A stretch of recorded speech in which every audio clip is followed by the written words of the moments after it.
So this is my wallet. What do you guys think? Do I have 3 cards, 4 cards, 5, even 6 cards set up in my wallet today? Well, would it surprise you to hear that I only have 1 card in my wallet today? And it has kind of been this way for the past few years. And of course, I'm being a little bit facetious. I have a bunch of other cards that I do keep in the wallet, but technically, I don't even need them whatsoever. And the reason I'm talking about a 1 card setup is in response to the other day I was on a live stream and I made a quick comment about how I'm able to get, like a 15% return on everything, regardless of category. So everything I put my spend on, I'm getting a 15% return on. And I think that baffled a lot of people. And I think a lot of people were curious and people who aren't so deep into the game as maybe me and some of these other people out there. So I wanted to get a full-on response because I wasn't able to do it right then and there. So this video is a full response to you who asked and was curious about how I'm able to get a 15% return on everything. So in this video, I have a whole bunch of notes. I have a bunch of things to cover here because, well,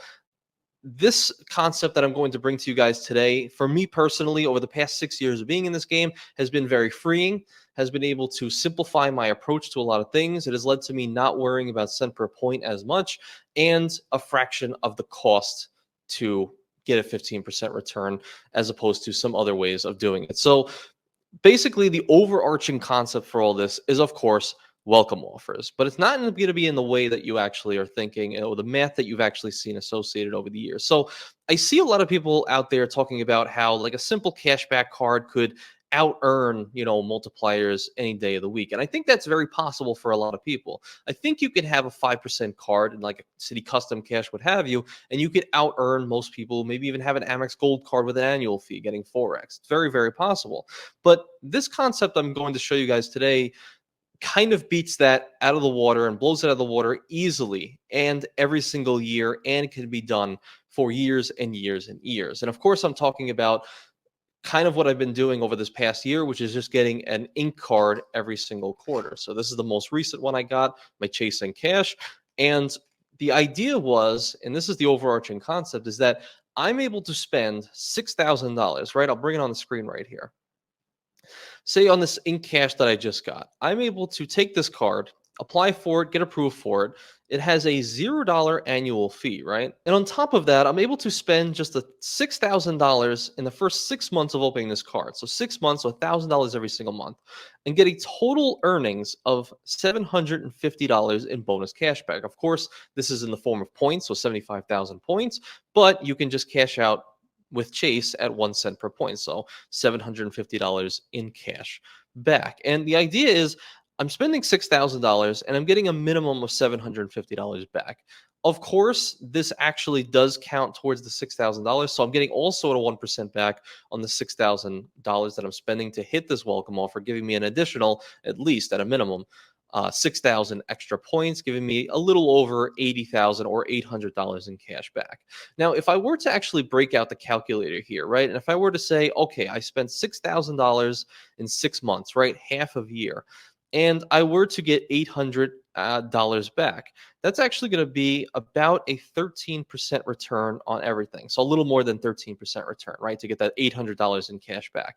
Now, if I were to take that same exact money right there, right, if I was going to take that same $6,000 and I was going to multiply it by, say, a City Custom Cash, and I was able to get a 5% return on everything, that is only a $300 return on the exact same amount of spend. So about a 2.5x multiplier on my returns, just because I decided to go for a welcome offer on an Ink Business Cash instead. And again, they both still have no annual fees.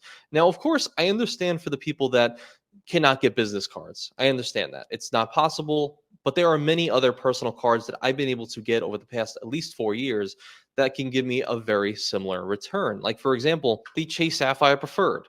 60,000 points, even though it was just 80,000, and you just have to spend $4,000 for that. Even for example, here, you take that same $4,000 worth of spend, times it by, I would say, a 15% return, which is the $600, exactly what we just said. You're getting 60,000 points, you cash that out for $600, and you're able to get an easy 15% return on all of that spend. Now, one thing to actually note is if you were going to be earning on 5% cards, right?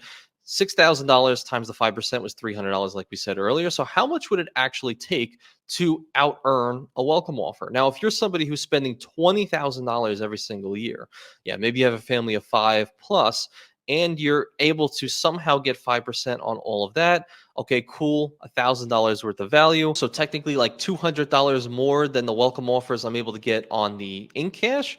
But that's requiring an extra $14,000 worth of spend to actually even come close to the, points or cashback associated on getting some of these welcome offers. And then another thing is in cashing out. Now, a lot of people are wondering probably in watching this video, like, okay, so you're talking a lot about Chase cards, right? And you're able to cash out your Chase points at 1 cent per point. But what about other currencies? Like we know with Capital One, I mean, you can cash them out, but the redemption rate's like 0.5, right? Something like that, very, very low.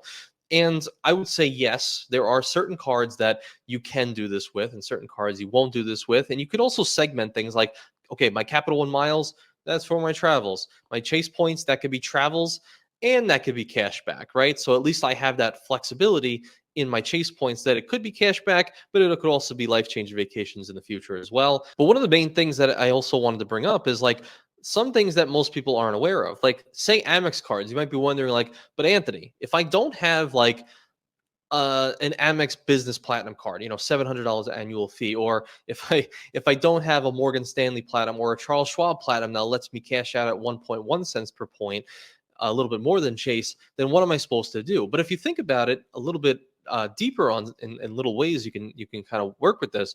I was thinking through it too. I was like, all right, what's the worst case scenario? Okay, so even if I want to get a personal gold card, okay, cool. It's 90,000 points I can get right now for 6K in spend. So same exact spend as the chasing cards. Cool. All right, so now you're getting 90,000 points. So what is that really worth? Because maybe you're just wanting some cash back. You're a cash back guy, but you don't want a cash back card for some reason. So if you do a little bit of math on this, I mean, you factor in if you have one of these, right? If you have I don't know if it shows it, but the Amex business checking account. Now, this is a free account. I signed up for it recently, and you get a business debit card. And if you have this account, you can cash out your membership reward points at zero point 0.8 cents per point.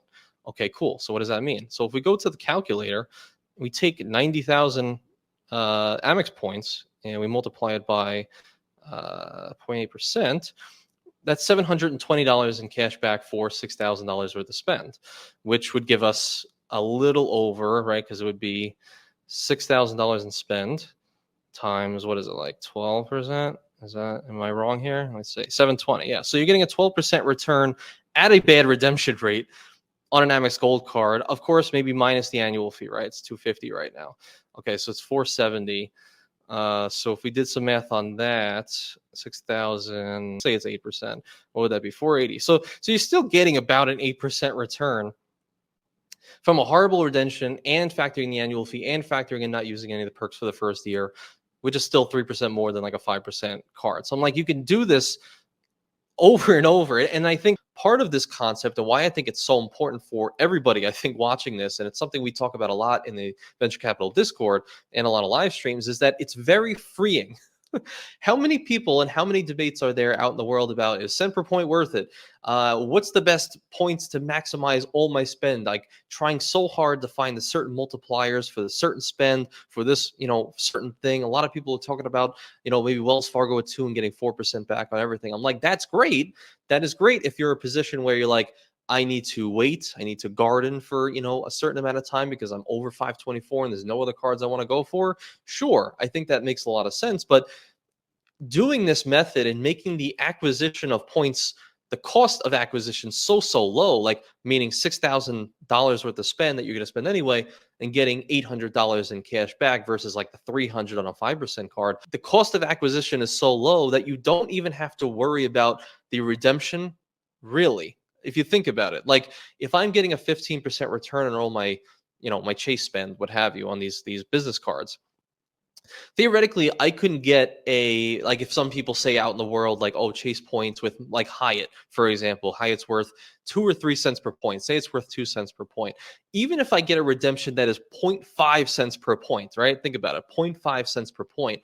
The value of my points go from being worth a 15% return down to like a 7.5% return. So even at a redemption that's literally not even possible, even when going with like Mr. and Mrs. Smith properties, which is like really low, cent per point valuations with Hyatt, even at like literally a unicorn type bad redemption, you're still getting 2.5% more than you would. So 50% more return on your spend as if you were just going with a 5% card in that way. And what this also means is if the cost is so low, I don't necessarily have to worry too much on being super stingy with my points. I'm somebody that's like, oh, scarcity mindset for a lot of things. And over the years, I've been afraid to use my points because like I might need it for the future. I might need it for a bigger trip, or maybe the valuation is so low on the redemption I'm trying to get at whatever hotel I'm trying to go to and what have you, or a flight, that I'm afraid and I have paralysis analysis. I'm like, oh, I never book the trip. I never do the thing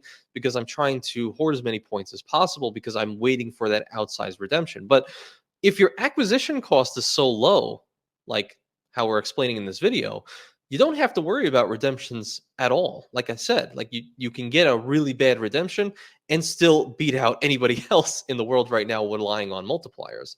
Now, of course, a lot of this makes sense if more so on the smaller level, like if you're not spending more than 15,000 every single year, which I would say is a lot of people spending 15K or less every single year on their credit cards. But as we know in this community, there are a lot of heavy hitters spending 20, 50, $100,000 in their cards, especially on their businesses every single year. And for those people, yes, it would make a lot of sense to get a maybe a Hilton card and get 5x back on everything like Keith does, or get, a World of Hyatt business card and get a certain multiplier on all this. And there's a world where it makes sense that the amount of points you can earn from a welcome offer while being cheap might not be as much spend or how much earning back you can get if you were to get like I don't know, a VentureX business card and get 2x back on everything up to $150,000 with the spend. Like, yes, you can probably out earn somebody with a welcome offer fairly easily because your spend is so high. But is that the majority of people watching? Let me know down below. I don't really know. I just assume more people are in the range of 15K or less per year, but I could be wrong. And I want to put that caveat out there because, yes, if you have a high amount of spend, you can out earn me, I would say, in a lot of cases, but I'm just spending a lot less than you. And I feel like it's more simplistic than the people that say, like, I just want a cashback approach because it's simplistic.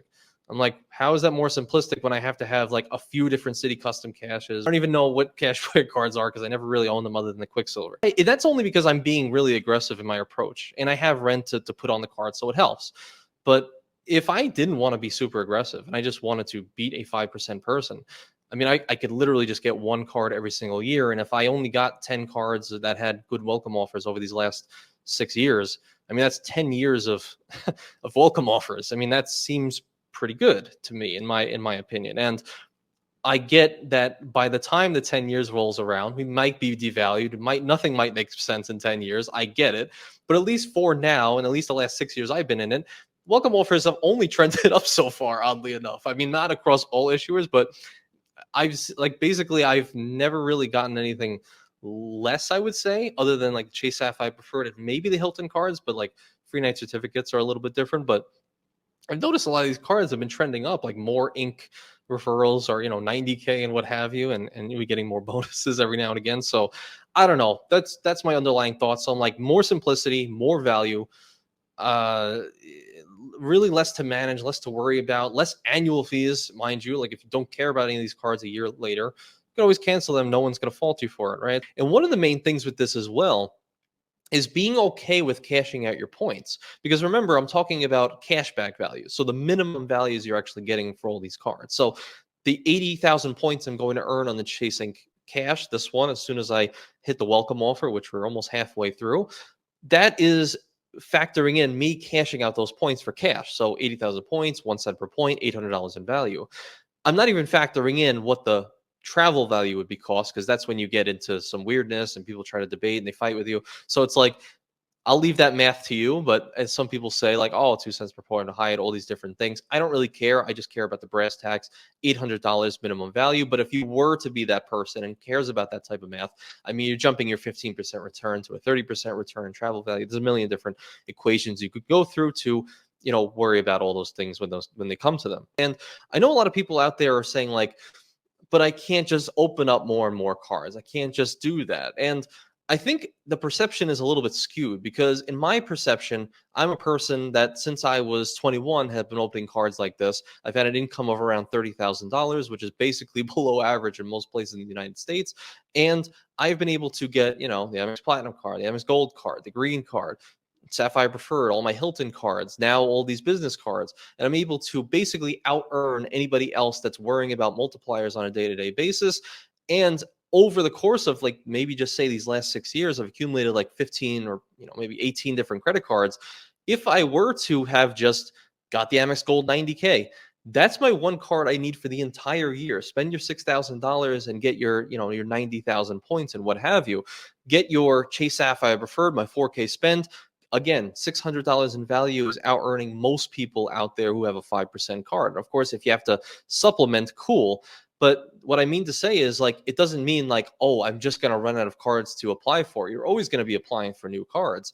But if you just take your time with it, like if I just decided to get one card a year with this method and this concept, I mean, I would have 18 years of welcome offers I would be able to actually accumulate just by, spreading myself out a little bit more. And depending on how much spend I have, how little spend I have, for the most part, $6,000 to spend used to be my entire food budget, completely. Actually, it probably still is to this day before, now I have to pay for rent. So it's a lot more. And I'm able to hit welcome offers much, much faster. But if my spend the entire year is 6K, I mean, there is no other card in the galaxy that will out earn the welcome offer on like a Sapphire Preferred or and what have you, even after factoring in annual fees. You take out the annual fees, you're still at an easy 10% return, which is double that of like a 5% back on everything set up. And even factoring in like how you even getting 5% back on everything, you'd probably require many, many different cards to actually get that, as opposed to just one card every single year for a welcome offer. And of course, like if you're going for a home loan, a car loan, and you do not want to take the unnecessary hits on your credit report and you're not able to get business cards this way, it won't affect you as much. I understand that as well. And of course, prioritize the home, maybe don't prioritize the car loan. You're probably better off just paying in cash for your first car like I did, but I digress. If those are your priorities above credit card acquisition, sure, I understand that. But this is talking through a perspective of your credit score is already fine. You already pay off all your bills. All you're trying to do is just get the most amount of money back for the money that you're spending in day-to-day life. And I just think it's really freeing because you don't have to worry about maximizing. You don't have to worry about hitting these multipliers and whatnot. You could just have one card for everything. Give it to your wife, give it to whoever, as long as they pay you back, your friends. And you can hit these awesome welcome offers, get these awesome points for travel or for cash back at the worst possible redemption rate and still beat out everybody else that's worrying so much about these multipliers. I think it's really simplifying. It's really freeing. And the real good part about all this is that if you do have like an Amex Gold card and you like really love it, I mean, the Forex back on, the food category is great. But if you're not valuing all the credits associated, you're paying $250, you're pretty much lowering your points back from 4x to, maybe a 3x or even lower, depending on, how much you're actually spending on the card, how much of that annual fee you're able to recoup through like organic use of the credits.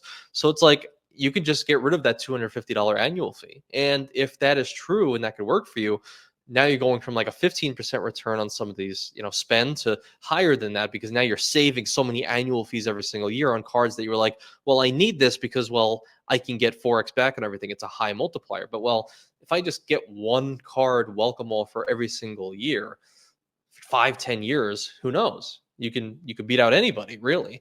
And that's kind of like the world I'm coming to. And I guess the ending part of all this is, well, there's going to be a time where you run out. There's going to be a time where you hit a wall. An issuer is not going to be able to approve you. Your spend is much less. You have to garden for a little bit. You're going for a home loan, so you're going to garden a little bit. There's a lot of different situations where or you just run out of cards to get. Like you got all the ink cards, got all my personal Chase and Amex cards, right? You got all these cool cards that offer welcome offers, cool. And maybe this is 10 years from now and you're like, okay, I'm already doing well in life. Who cares? But there will be a time where you are no longer able to get some of these welcome offers. And I get it. And at that time, when you cross that bridge, you can go back to your 5% setup, and you will have accumulated well more wealth in point in cash or travel than if you just were to stick with your 5% all this time, right? And with a lot less heartache as well, I think, during all this process. So I'm not saying it's bad. I'm not saying it's a horrible thing to do. I think maximizing to the most of your degree is what we were all trying to do anyway. But if we could do it more simply, if we could do it cheaper, and if we can get outsized returns for a fraction of the cost, I think that's important to talk about, and it's what I'm doing personally. So you can see me do it at every single quarter. I'm getting a new ink card, and if that makes sense to you, you can do the same thing. If not, enjoy your setup, because I'm not you. I don't know your situation, and everybody can have a good setup depending on their life. I just think it's really powerful. It's something to think about, and also alleviating some stress in the community of worrying about separate point as much, and worrying about acquisition of points and multipliers and all these different things. And that is the reason why I literally just have one card in my wallet for the foreseeable future. So I hope this helps. I hope this is an interesting perspective. Let me know down below if you disagree, you think I'm stupid, whatever. Let me know what you think, but this is just what I'm doing, and I want to offer that perspective in case it serves you as well. So thank you guys so much for being here. And as always, I appreciate every single one of you. Thank you.